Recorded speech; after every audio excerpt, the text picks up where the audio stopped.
actually get to fly planes in the campaign, which you've never done before. Oh, it's not a Battle Company 1, but that was a helicopter. It doesn't count.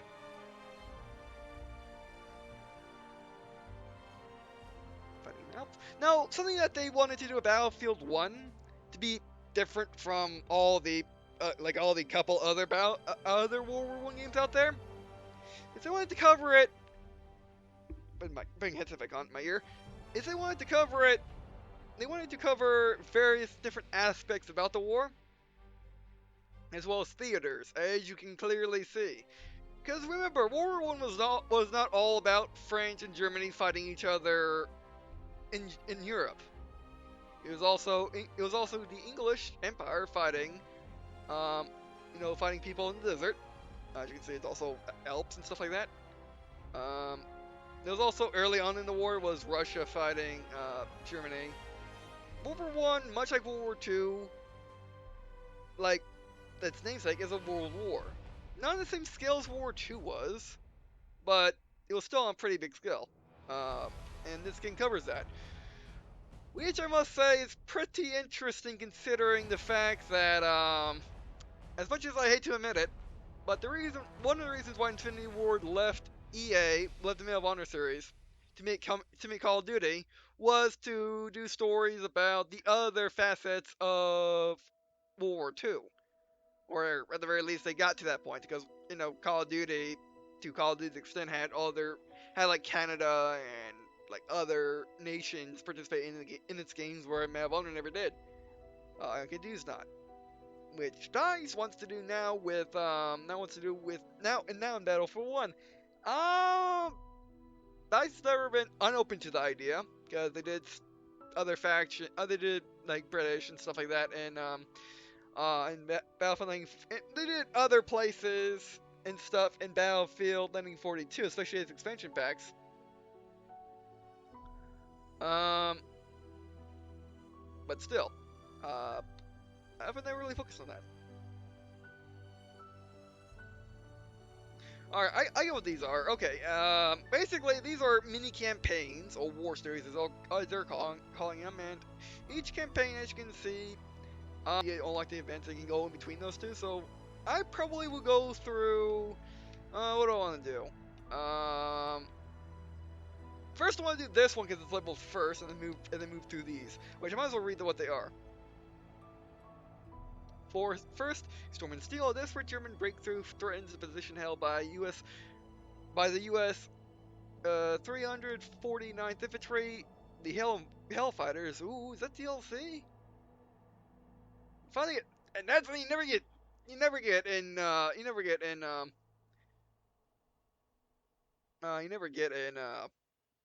War One games.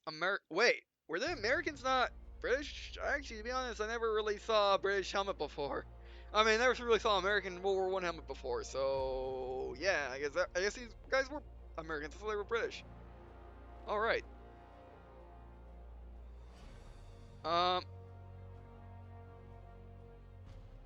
Wait. Despite the fact that the German was Tom Cruise. Which Battlefield never really had top-notch actors before, and that was Tom Cruise. Wow. I mean, EA does it on occasion, like for the Command and Conquer, like for Command and Conquer 3 Tiberian Wars and Command and Conquer Railroad 3, they had big stars, big Hollywood stars, but not for Battlefield. Never had, I don't think. But yeah. Alright, so that's all we just came from, I think, and then, yeah, I was thinking that, if I leapfrog, or basically I do one mission here, one mission here, one mission here, one mission here, one mission here, that would be good. But, yeah, or I could just do all of the through Mud and Blood missions, and then all, Friends and High Places, but we'll see what I do. But anyway, so, through Mud and Blood. The British Mark V tank is an armored beast designed for a single purpose, shattering enemy lines. Yep, so that's tanks. Then you got Friends in High Places, Battle for Supremacy as a volunteer pilot in the British Roller Flying Corps. Obviously, also planes. And by the way, tip for navigating this, point in direction of where you're navigating to instead of just going right and left. I noticed that in the beta too. it annoyed me, but it's definitely nice. Avini Savola, volunteer for the Italian Dreni, a sharptrooper, a sharptrooper unit battling amongst the town Alps. They got the runner, storm the beaches of Galapi under the guns, and Larius Never Fleet hit Never Fleet hit rover assembled. Okay, so that shifts.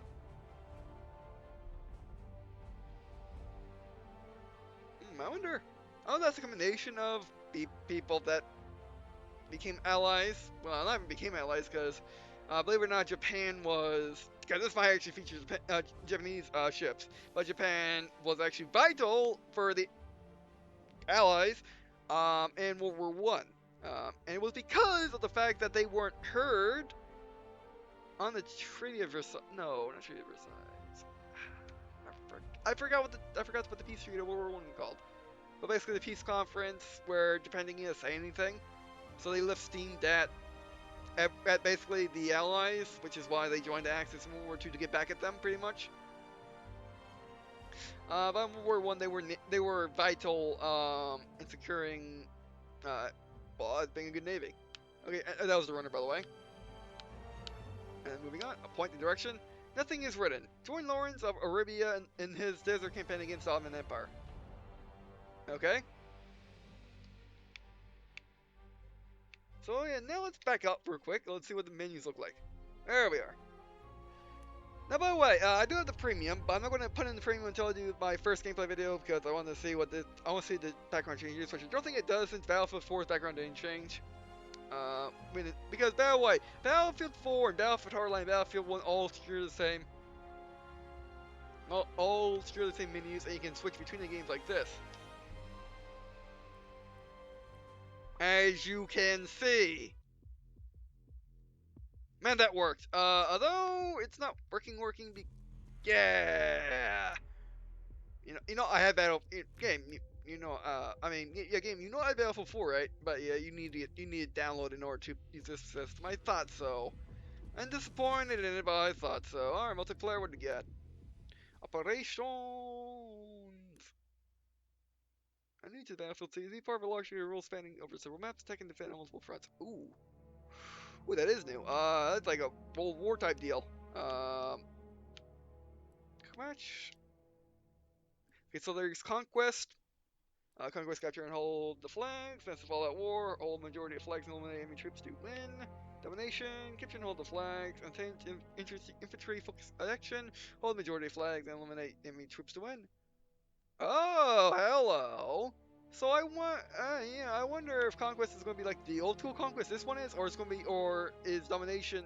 Basically, which one are we seeing from the beta? Are we seeing is Domination one from the beta? I don't think it is, but yeah. So having a Conquest that's smaller than the beta's Conquest will be interesting.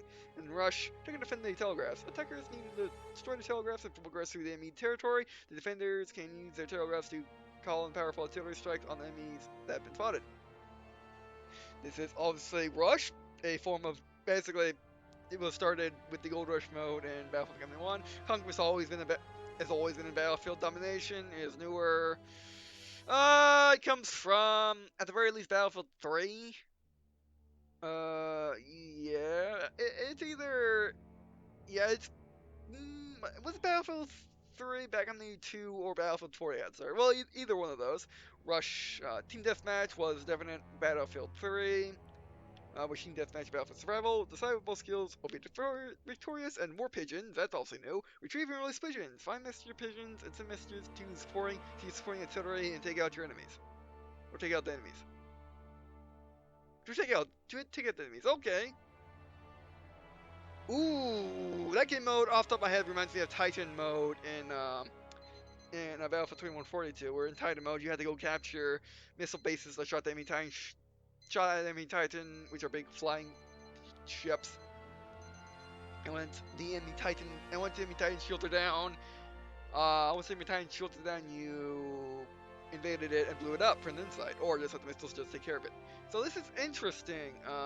This is like that. I think there was another game mode in one other Battlefield since 1942, since Battlefield 1940 or 2142, but remember what it was. That was kind of like that, but yeah, this is similar to that. Or it could just be a simple, or it could be just be a mode where you get access to artillery in a normal like team deathmatch, in a normal team deathmatch or team deathmatch match.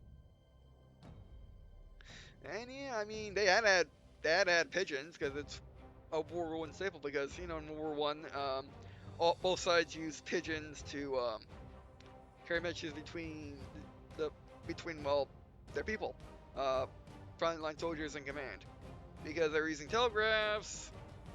Did they even have wireless telegraphs back then? I think so, but they were limited. So basically they had like a phone line going from the front line to the command center. If they got cut, well, yeah. Or if you just want to send an entire message or pictures instead of just, you know. So yeah. All right, what else is there? Just like operations, real quick. No point match. You're putting me match. You're putting me in match. Oh, operation. All right, what do we got? Oh, we do play Star Wars. We can play Star Wars. They conquer hell. The battles during the Mosin Anka or Angon. I can't say that.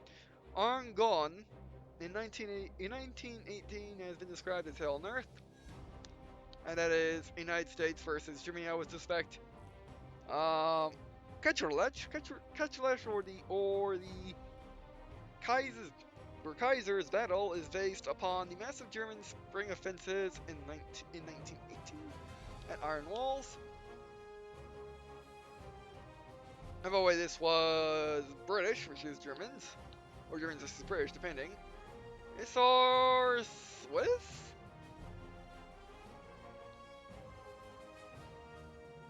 I don't know who has red and white. And it's versus, I want to say, based on the location versus, we did talents, I guess, but it's versus the, but, ooh, what's that country called? Austria. Iron Walls. The final battles during the Italian front in the fall of 1918. Yeah, that's the Italians. Ooh, they're rare. You don't ever see them in a World War One game, or in World War One at all. And Oil of Empires, a British quest for oil and dominance of the entire Middle East. British versus Ottoman Empire, which you never see the British. I never see the Ottoman Empire at all. British maybe sometimes, but like I said earlier like I said in previous videos, it's usually French versus Germans, or if they're feeling nice, British versus Germans. It is never Americans versus Germans, Italians versus Austrians versus anybody, or Ottoman Empire versus anybody. Well, I mean, Ottomans are as common as the British or America versus anybody in World War One media. I'm just going to flat out say World War One media.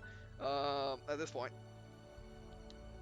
Okay, so those are campaigns, which I guess are maps stringed together, which is interesting. Campiagn, play war stories completed, 1 out of 6. Codex entries, 1 out of 53. Field animals, 1 out of 66. Anything those are collectibles, click on this. Here we go here. Okay, yeah, yeah. Oh, yeah. Basically, I should say, yeah. But basically, this is it's a campaign split over various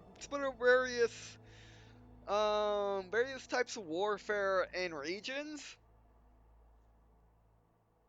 and time, I would say. So yeah, that's pretty cool. Unfortunately, I'm gonna play as the central powers, but oh well. And soldier, which didn't exist in the multiplayer campaign or in the multiplayer beta. It's a Mars automatic.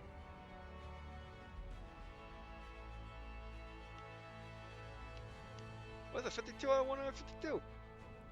My DLCs and the fact that I played the closed beta till bring 15.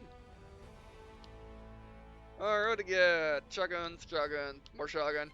Oh wait, by the way, this game has a fetish for having different mods of stuff being preset, which would make sense. This is not the modern day. You don't just slap stuff onto a gun with rails. No, you have to. It has to be more like it has to be more or less factory made to be like that, or modified on the field, which in World War I was happened by it. Oh, I was right. That was the trench gun. And then this is Model 10, M18, oh, M18, M19, 18, and 1918, or Automatico, or this is MP18 by the way, and then Automatico, there's descriptions, let's read descriptions. Actually that's a lot of things to read descriptions of, right? Yeah. Okay, I will read descriptions in multiplayer, oh wow. I'm just going to take a quick glance of them in the game.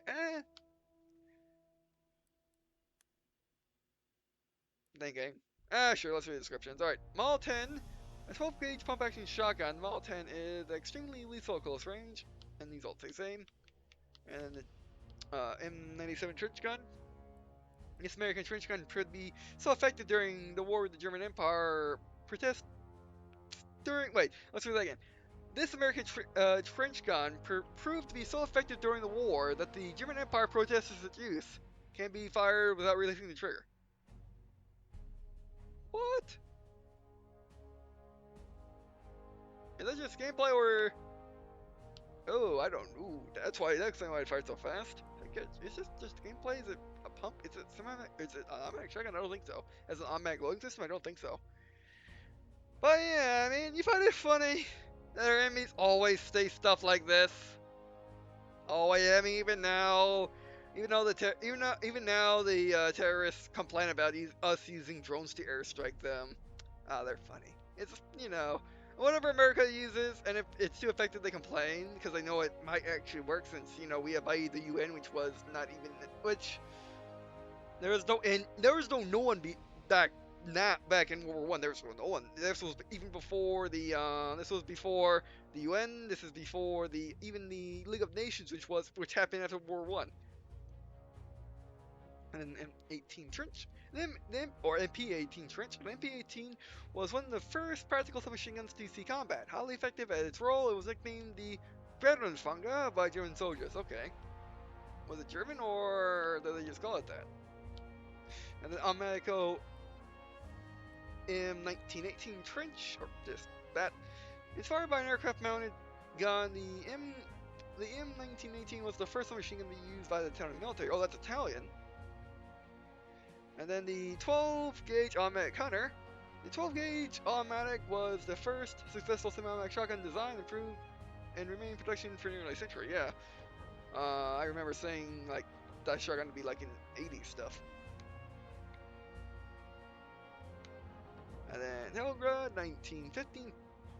The Australian heavy machine gun, or heavy submachine gun, equipped with high-capacity drum magazine and water-cooled barrel. Oh, that's a heavy submachine gun. Because you got machine guns can be either light using assault rifle rounds, medium using rifle rounds, or heavy using everything over that. Like 50 cals. What's a heavy submachine gun? Remember, assault rifles weren't invented until the Germans made the assault rifle in World War II, in the middle of World War II. What's a heavy submachine gun? I gotta look that up. I mean, submachine guns use pistol rounds. So, how can it be heavy? And the pistols, M19, or M1911, which I call the 45, and a lot of people do. A truly legendary handgun, the M1911 is widely considered to be the greatest semi-automatic pistol ever made. They're not wrong. Not wrong. I mean, people still use it today, both as standard issue with countries, and as you can use it still. I mean, the only reason you stopped using it is because we wanted to share ammo with our NATO buddies. Because 45, no other NATO country uses it, and all the NATO countries use, M9, so we wanted to share. And also M9s have our magazine capacity, and if you don't suck at aiming, then if you aim for the head with an M19 or M9, you can do more damage than 1911 shooting the chest a couple of times, or shooting the chest for your ammo. But those are the sole reasons. If it wasn't that, we'll still be using the 1911 standard issue. And then one of my favorite pistols, the M08 pistol, or the Luger, adopted in 1908. The P08 was accurate and durable, and the most widespread German sidearm of the Great War, or during the Great War. Which, by the way, sidearms weren't very widespread in World War I. So yeah. Then we got Mil 1903, the Belgian-made semi-automatic pistol adopted by a number of nations, including Sweden. Okay. It looks like a Russian pistol. I love it. Oh, this thing! The C93. It was the prototype Luger. It was the original. It was the original semi-automatic pistol that was mass-produced. The C93 was the first mass-production semi-automatic pistol design of its toggle lock mechanism, served as the precursor for the now legendary P08 or Luger. I forget what this thing's called, but yeah, it's the pre-Luger. Basically, you can tell the difference between a Luger and this is because it has the big thing hanging over the back instead of the little thing hanging over the back. Or just a little thing, and then it has a different barrel, which is the Luger sends out. This one doesn't apparently. And then 1903 Hammerless, an American-made pistol. An American-made combat pistol is the first pistol ever with grip safety during World War I. Over 24,000 were ordered by the Belgian army. Okay, it's American. Cool. Oh, cool. That was thinking too. Okay, or cool. Gasser M1870 was though long obsolete by the start of the Great War, the Gasser was still favored by Australian storm troops for its stopping power. Notice the internationality of this game. I mean, most Battlefield games nowadays are pretty much international. They have guns from all over the place, but this is even more so. And having guns that people really don't think about when they think about, well, World War One or World War Two, or World War Two, World War One for that matter. Yeah, World War One, or even or just think about it for that matter. Then you got this thing, the Colibar or Coliblur, the Curlibeer. Designed by an Austrian watchmaker, the Curlibeer is notable for the smallest centerfire cartridge ever manufactured. Okay, that's cool. Number 3 revolver, a true gun of the old American West. And number 3 is a classic top break single action revolver that's all action during World War I in various forces. Ooh, break action, I love those. Hellfire M1911, that's from the DLC. A truly used to hang on the M19. Okay, it's same description. Any difference between a normal one? Any difference at all other than looks?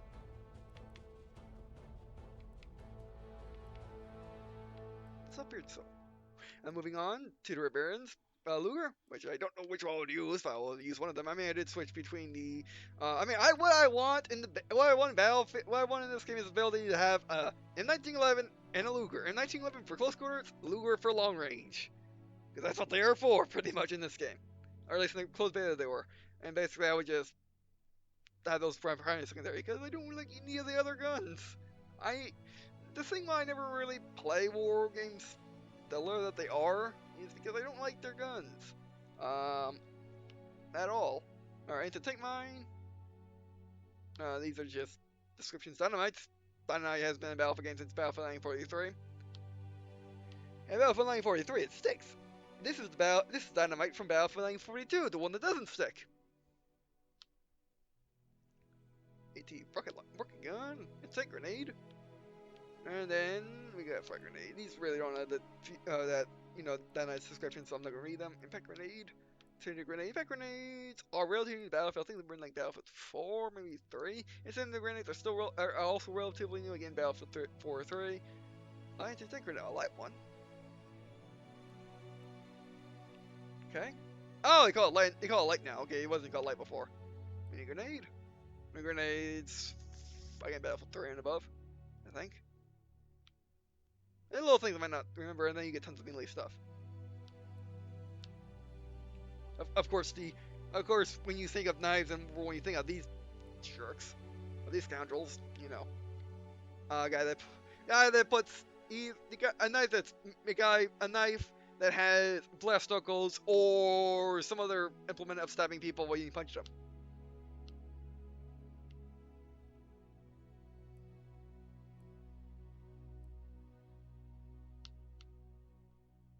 Club, super knife.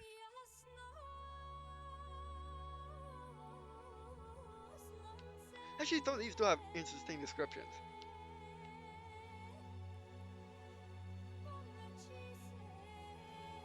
A combat trench knife, a simple stabbing weapon made 4 time kills in close quarters to guard, often double as a knuckle duster for increased combat options. Yeah, punch someone if you're tired of stabbing them, you punch them. Belgian dagger, a sleek dagger of Oriental origin, typically carried by Poland as both a traditional item of value and as a weapon. Trench knife, the stabbing weapon made for silent kills for in close quarters. Yes, yeah, basically it's the stabbing version of this thing. And I think these types of knives are heavily modified, and heavily modified by soldiers.